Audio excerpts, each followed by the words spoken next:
ओम श्री गणेशाय नमः। श्री त्रिपुराय नमः। श्री त्रिपुरा रहस्य ज्ञान खंड प्रथम अध्याय। परशुराम जी की जिज्ञासा।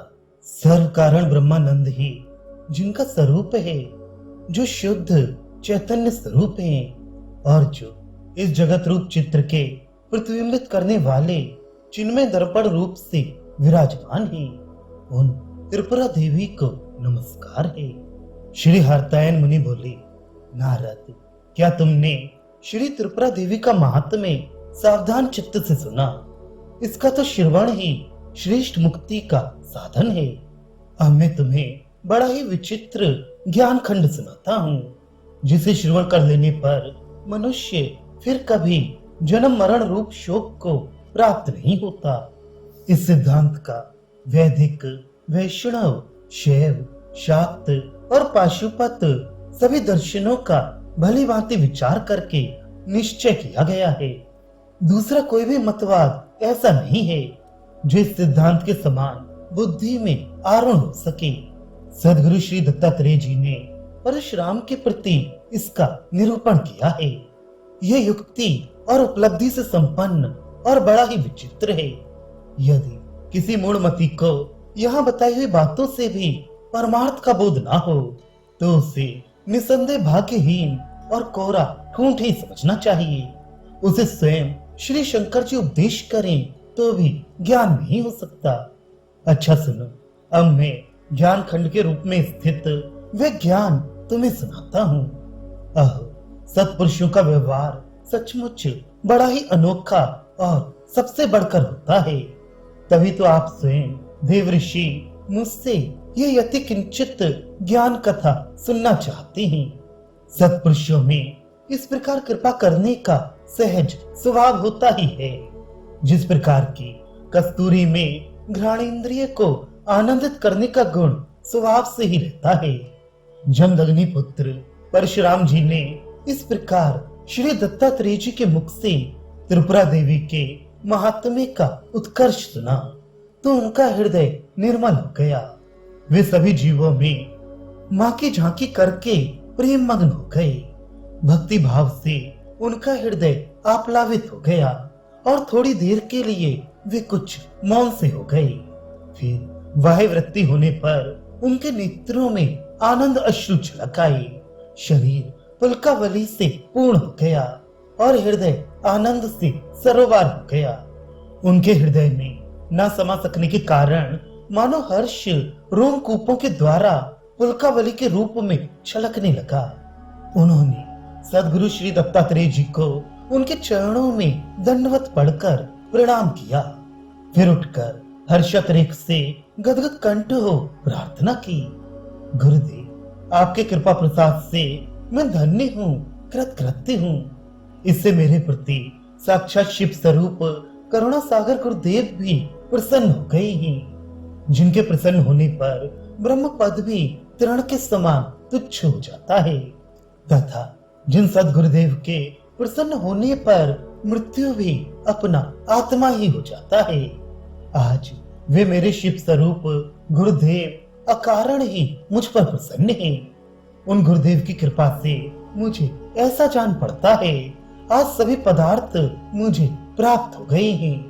हे नाथ, आपकी कृपा से अब मैंने श्री त्रिपुरा देवी का महात्म्य तो सारा सुन लिया, अतः मैं उन भगवती त्रिपुरा की उपासना करना चाहता हूँ। गुरुदेव, आप कृपा करके मुझसे उनकी उपासना का क्रम कहिए। परशुराम की इस प्रकार प्रार्थना करने पर दत्तात्रेय जी ने देखा कि त्रिपुरा देवी के प्रति श्रद्धा और भक्ति की अधिकता के कारण वे उनकी उपासना के अधिकारी हो गए हैं। अतः उन्होंने क्रमशः त्रिपुरा उपासना के लिए उन्हें दीक्षा दी। इस प्रकार शुभ मुहूर्त में परशुराम जी ने त्रिपुरा उपासना की दीक्षा प्राप्त की, जो सभी प्रकार की दीक्षाओं से श्रेष्ठ है और पूर्ण तत्व का बोध कराने वाली है। जिस प्रकार भौरा कमल से रस ग्रहण करता है, उसी प्रकार उन्होंने गुरुदेव के मुख कमल से मंत्र, यंत्र और वासना आदि भावों से युक्त उपासना का सभी क्रम प्राप्त किया। इससे उनका अंतःकरण तृप्त हो गया और वे आनंद अतिरेक से मस्त हो गए। फिर त्रिपुरा देवी को सिद्ध करने के लिए उद्यत हो उन्होंने गुरुदेव की आज्ञा ली। चलते समय परिक्रमा करके उन्हें प्रणाम किया और फिर महेंद्र पर्वत पर चले आई। वहां उन्होंने एक सुंदर और अत्यंत आनंददायिनी कुटिया बनाई और फिर 12 वर्षों के लिए त्रिपुरा देवी की उपासना में तत्पर हो गए। वे विधिवत नित्य नैमित्तिक कार्यों का अनुष्ठान करते, पूजा और मंत्र जप में तत्पर रहते तथा सर्वदा ही एकमात्र भगवती त्रिपुरा के स्वरूप का ध्यान करते रहते। इस प्रकार उनका 12 वर्ष का समय एक निमेष के समान व्यतीत हो गया। तब एक दिन आनंद से बैठे हुए वे जमदग्नि नंदन सोचने लगे, पहले कभी मार्ग में चलते हुए मेरे प्रश्न करने पर मुझसे महर्षि संवर्त ने जो बात कही थी वे उस समय मेरी समझ में कुछ भी नहीं आई। फिर मैं उसे भूल गया, इसीलिए गुरुजी से भी नहीं पूछा। हाँ, गुरुदेव के मुखारविंद से मैंने भगवती त्रिपुरा का महात्म्य अवश्य सुना, परंतु जो बात पहले संवर्त जी ने कही थी वह मुझे तब भी मालूम नहीं हुई। मैंने गुरुजी से भी सृष्टि के प्रसंग में कुछ पूछा तो अवश्य था। तब उन्होंने उससे कटकृत आख्यान बतलाकर, कटकृत कहते हैं चटाई बुनने वाले को, वे चटाई बुनते हुए जैसे जहां तहां की अनेकों अप्रासंगिक बातें करते रहते हैं, उसी प्रकार प्रस्तुत विषय न होने के कारण उस समय श्री दत्तात्रेय जी ने सृष्टि विषयक चर्चा को कटकृत आख्यान कहा। तो इस प्रकार बतलाकर अप्रासंगिक होने के कारण इस विषय में कुछ भी नहीं कहा और ये बात वही रह गई। किंतु मुझे लोक की इस गतिविधि का लेश मात्र भी ज्ञान नहीं है। ये इतना बड़ा विश्व प्रपंच कहां से खड़ा हो गया, कहां ये जा रहा है और कहां जाकर स्थिर होगा। जहां भी जो कुछ है वह सभी मुझे अस्थिर दिखाई देता है और जब सभी पदार्थ अस्थिर हैं तब उनके आश्रित रहने वाला ये मेरा है, ये तेरा है, इस प्रकार का व्यवहार भी कैसे स्थिर हो सकता है। संसार का ये सारा व्यवहार मुझे बड़ा ही विचित्र जान पड़ता है। इसमें विचार कुछ भी नहीं जान पड़ता। आज जैसे अंधे के पीछे चलने वाला अंधा भी उसी ओर चला जाता है, वैसे ही ये संपूर्ण लोक का व्यवहार दिखाई देता है। औरों के विषय में क्या कहा जाए, इस विषय में मेरे लिए अपना व्यवहार ही पूरा दृष्टांत है। अवश्य ही बचपन में क्या हुआ सो तो मुझे स्मरण नहीं है, किंतु कुमार अवस्था में मेरा दूसरा ही व्यवहार था और युवावस्था में उससे सर्वथा भिन्न तथा अब मेरा आचरण उससे भी एकदम निराला है। किंतु उन आचरणों का फल क्या हुआ ये मैं कुछ नहीं जानता। जिस जिस व्यक्ति के द्वारा जिस जिस समय जो जो कर्म यह उचित ही है ऐसा समझकर फल को सामने रखते हुए किया जाता है। उनमें से किसी को क्या कोई फल मिला, क्या कोई सुखी हुआ? लोक में जो फल जैसा जान पड़ता है वह अविचार दृष्टि से ही फल है। मैं उसे फल नहीं मानता, क्योंकि फिर भी तो वह फल प्राप्ति के लिए उद्योग करता ही है। यदि फल प्राप्त हो गया तो बताओ वह पुनः फल की इच्छा वाला क्यों होता है? तथापि सब लोग फल की कामना से कर्म करने में लगे ही रहते हैं। वास्तव में फल तो उसी को कहा जाता है जिससे दुख की निवृत्ति और सुख की प्राप्ति हो जाए। जब तक कर्म करना शेष है तब तक ना तो दुख की निवृत्ति कही जा सकती है और ना सुख की प्राप्ति। वास्तव में कर्तव्यता ही संपूर्ण दुखों में सबसे बड़ा दुख कहा जाता है। जब तक ये बनी हुई है तब तक तुझे दुख की निवृत्ति और सुख की प्राप्ति कैसे हो सकती है? जिस प्रकार किसी का सारा शरीर झुलस जाए और उसके पैर पर चंदन का लेप किया जाए, उसी प्रकार जिसका कर्तव्य शेष है उसे सुख की प्राप्ति बताना है। जैसे किसी का वक्ष स्थल बाणों से विदीर्ण हो गया हो और फिर अप्सराएं उसका आलिंगन करें, वैसे ही जिसका कर्तव्य शेष है उसे सुख की प्राप्ति बताना है। अथवा जैसे कोई पुरुष क्षय रोग से ग्रस्त हो और उसकी संगीत द्वारा स्तुति की जाए, वैसे ही जिसका कर्तव्य शेष है उसे इस लोक में सुख की प्राप्ति बतलाना है। वास्तव में लोक में सुखी तो वे ही हैं जो कर्तव्य के बोझे से सर्वथा मुक्त होकर विराजमान हैं।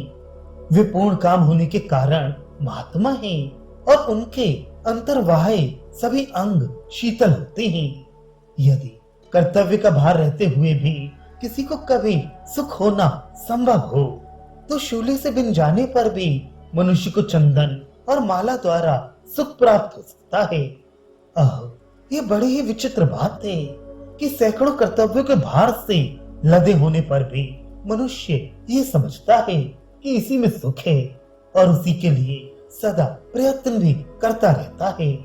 मैं लोगों के इस अविचार की महिमा कहां तक कहूं कि वे अनंत कर्तव्य रूप पर्वतों के भार से दबे रहकर भी अपने को सुखी मानते रहते हैं। इस प्रकार कोई सार्वभौम सम्राट सर्वदा सुख प्राप्ति के लिए प्रयत्न करता है, उसी प्रकार भिखारी भी निरंतर सुख की ही खोज में लगा रहता है और दोनों को अलग अलग सुख भी मिलते हैं जिन्हें पाकर वे अपने को कृतकृत्य मानते हैं। तो क्या जिस क्रम से सब लोग चल रहे हैं उन्हीं के समान परिणाम पर कोई ध्यान न देकर अंधे के पीछे चलने वाले अंधे के समान मैं भी उसी का अनुसरण करूं? अच्छा, अब इस अविचार को छोड़कर फिर दया के भंडार श्री गुरुदेव के ही पास चलूं और उनसे अपने जिज्ञास विषय की जिज्ञासा करूं। इस प्रकार गुरु वाक्य रूप नौका का आश्रय लेकर मैं इस संशय सागर के उस पार पहुंच जाऊंगा जो सब प्रकार मंगलमय है। ऐसा निश्चय कर विशुद्ध अंतःकरण वाले परशुराम जी गुरुदेव के दर्शनों की लालसा से तत्काल उस महेंद्र पर्वत से चल पड़े। वहां से शीघ्र ही गंधमादन पर्वत पर पहुंचकर उन्होंने भूलोक के सूर्य के समान तेजस्वी गुरुदेव को पद्मासन से विराजमान देखा। उन्होंने गुरुदेव के चरण पादुकाओं के सम्मुख पृथ्वी पर दंडवत प्रणाम किया और फिर अपने हाथों में उनके चरण कमलों को लेकर उन पर सिर रखा। परशुराम को इस प्रकार प्रणाम करते देखकर गुरु दत्तात्रेय का अंतःकरण प्रसन्न हो गया। उन्होंने उन्हें आशीर्वाद दिया और फिर आदर पूर्वक उठाया। फिर कहने लगे, बेटा उठो, आज बहुत काल पश्चात भेंट हुई, अपना वृतांत सुनाओ, स्वस्थ तो रहे। गुरुदेव के इस प्रकार कहने पर परशुराम उठे और उनके बतलाए हुए आसन पर बैठकर प्रसन्न चित्त से हाथ जोड़कर बोले, करुणा सागर गुरुदेव, जो आपके कृपामृत में डुबकी लगा चुका है, वे विधाता के रचे रोग आदि से कैसे आक्रांत हो सकता है? मैं तो आपकी कृपा में चंद्रमंडल के भीतर स्थित हूँ, फिर व्याधि रूप अत्यंत भीषण भास्कर मुझे कैसे संतप्त कर सकता है? मैं तो बाहर भीतर सर्वदा आपके कृपा से आनंदित हूँ। आपके चरण कमलों के वियोग के सिवा और किसी व्याधि का मुझे कभी कहीं लेश मात्र भी पता नहीं है। सो आज आपके चरणार बिंदों का दर्शन करके वह कमी भी सब प्रकार से पूरी हो गई है। तथापि बहुत दिनों से एक बात मेरे हृदय में खटकती रहती है। उसके कारण चिरकाल से मेरा अंतःकरण संशयापन्न रहता है। ये मैं आपसे पूछना चाहता हूँ। यदि आज्ञा हो तो आज आपसे अपनी शंका पूछूं। परशुराम का ऐसा कथन सुनकर दयानिधि दत्तात्रेय जी का हृदय आनंदित हो गया और उन्होंने प्रसन्न होकर भृगुनंदन परशुराम से कहा, भार्गव, तुम्हारे चित्त में चिरकाल से जो प्रश्न बसा हुआ है वह पूछो। मैं तुम्हारे भक्ति भाव से बहुत प्रसन्न हूँ। तुम जो चाहते हो वह मैं बताऊंगा।